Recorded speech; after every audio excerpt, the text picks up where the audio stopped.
I stopped announcing who I was cutting off, why I was leaving, and I just started walking away.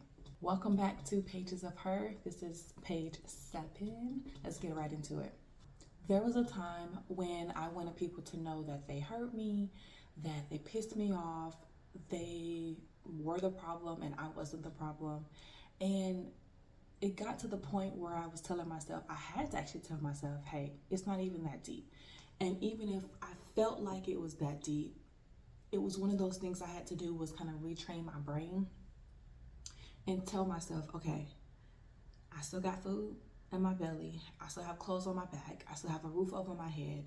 What are these people doing or saying that's pissing me off so bad that it's making me forget all the great things that God has done for me? In the midst of all of that, I wanted acknowledgement. I wanted an apology. I wanted them to be like, yo, I did something wrong. I did you dirty.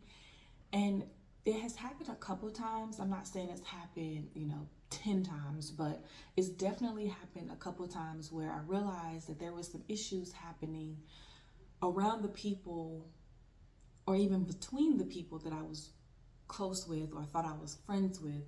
And then come to find out, here I am using the term friend and they don't even like me. And it's like, they don't like me because of something that they thought happened, something that they thought I knew. They didn't like me because of an association that I was with, because that person may have done them wrong. And then because I'm cool with that person, I have now done them wrong. And I'm sitting there thinking like, yo, I didn't even do anything. Why are you giving me the short end of the stick? I don't understand.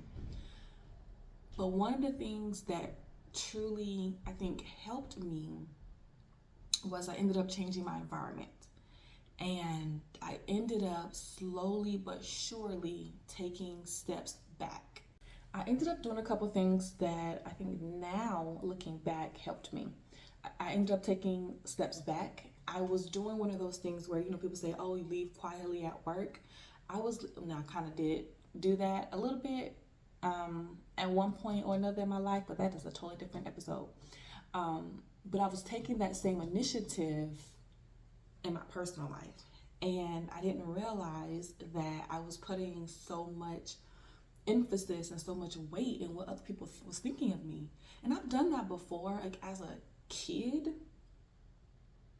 I didn't know I was still doing that as a full-fledged adult with a whole degree, a whole career, a whole husband. Like, I didn't realize I was still putting somebody else's thoughts of me, their opinions of me, way more than my opinions of myself. And when I realized that, and then I also started to kind of get into the Bible a little bit more, when I started to combine those two, I was like, okay, you're doing enough. You're doing too much, Shaquila. But the more I grow, I now realize that silence can be a whole entire boundary. Silence of my thoughts in my head and those things that are distracting me. Silence of when those conversations occur around me. I can silently remove myself without saying anything. I can also physically remove myself without saying anything. I don't need to clap back. I don't need to explain. I don't need to polish up what I'm going to say in an announcement. I don't need to do any of that. And oftentimes I think we as people think that we have the right or the authority to tell people how they are, how they should be, what they should be doing. I don't need to broadcast anything to anyone, right? When it's time for me to make a move for myself, I make that move for myself. And it may take me a little bit longer to get there because I too can sometimes be stuck in my head. But I think as people, we fall short in the care and the love that we should be giving our neighbors. We tend to fall short quite a lot, just as a human race, which is truly unfortunate. There are some needles in the haystack that I've seen on social media, on like in person. I also try to be that needle in that haystack where I don't showcase negativity or evilness or any of the negative things. I really want to be a positive light in the world where there is a lot of darkness.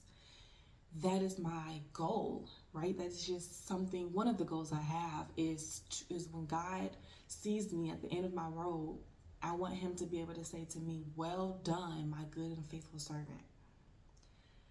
And if I keep that in the forefront of my mind every single day and allow that to guide me on my path to righteousness, on my path to Him, then nothing no one can say can hurt me, pull me back, pull me down, get me going. Like, and again, as humans, we tend to sometimes show our emotional side and our side where we're human, and we let those things stand in the way, which I get, right? I get angry, I get upset, I get sad, I get scared. I do have these emotions that we tend to have as humans. But I will tell you that I try not to dwell on those for too long. I have to remind myself that God has been good to me. I can change the trajectory of my narrative, of my journey with His will. I don't have to worry about putting on for some people. I don't have to worry about making sure that I'm liked everywhere I go. Sure, I would love to be liked everywhere I go. But for some reason, everywhere I go, there's always one or two people that has a towards me. I don't even know. I don't even know how. I don't even know how. I don't even know why. I don't even know where it comes from. But that's kind of is what it is. Sometimes the most powerful thing one can do is to distance yourself. Distance yourself without disrupting your peace. Leaving quietly isn't about somebody's reaction. Leaving quietly to me is about being intentional in what I want to do with my life, with my space, with my time. I'm not choosing your reaction over my sanity. I'm choosing my sanity over your reaction. Or even so, if I want to turn it back to myself, I'm choosing my sanity over the reaction that I could have towards you if I wasn't allowing God to lead me the way that He is. When my spirit says, this no longer serves me, this is no longer safe, I don't feel good in this space, I can literally walk away. I don't owe anyone a monologue. My peace is enough justification for me. And I think that your peace is enough justification for you as well. Some people, when you do distance yourself from them, some people will make up these narratives on why you're distancing yourself from them. Oh, she doesn't want me around, or she's not around because of this, or he doesn't want to be around because of that. Let them fill in the blank. Like, they're going to make up their own narrative. They're going to make up their own story about why you're not them. Let them, or why you're not there. Let them.